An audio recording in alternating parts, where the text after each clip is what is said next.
Okay, நம்ம back பண்ணியாச்சு. நமக்கான கார் வந்தாச்சு. ஹாய். ஸோ இப்போ வந்து உள்ள பேக் எடுத்து வச்சுட்டு போயிட்டே இருக்க வேண்டியதுதான்.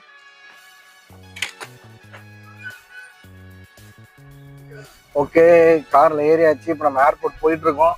ஸோ மலேசியாவை வந்துட்டு உண்மையிலே நான் ரொம்பவே மிஸ் பண்றேன். நல்ல ஒரு சூப்பரான ஏரியா மலேசியாவில் நம்ம சுற்றுறதுக்கு எல்லாமே.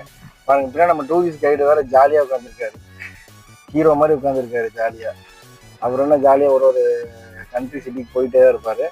நம்ம எப்பயாவது தானே பாதியில் தானே வந்து மாட்டோம். நெக்ஸ்ட் டைம் பிளான் பண்ணி நிறைய இடத்துக்கு நம்ம போகணும்.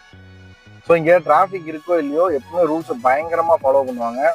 அப்படி தான்னா ஃபைன் தான். அது நம்ம ஊர்லேயுமே இருக்கு. இங்கே ரொம்ப ஸ்ட்ரிக்டா வந்துட்டு இவங்க எல்லாருமே, நானே யோசிச்சிருக்கேன் ரோட்ல யாருமே இல்லை போக வேண்டியதானே அப்படின்னு யோசிச்சிருக்கேன். பட் ஆனால் இங்கே ரொம்ப எப்படி சொல்றது, ரூல்ஸை ஃபாலோ பண்றாங்க.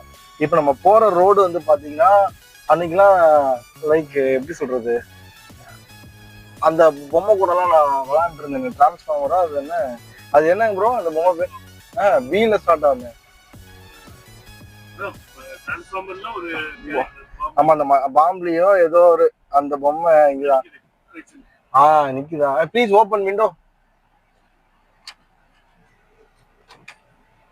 பாத்தீங்கன்னா ரோட்ல அங்க இருக்கா பாருங்க நம்ம மாப்பிள்ள.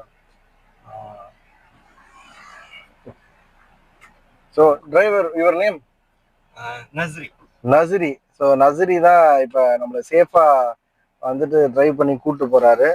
ஸோ நான் ஏற்கனவே சொன்னேன்ல, இது வந்து பெரேட் நடக்கிற இடம் அப்படிங்கிறது. பாருங்க, இப்போ நம்ம அந்த ரோட்ல தான் இருக்கோம். சுல்தான் அப்துல் சமத்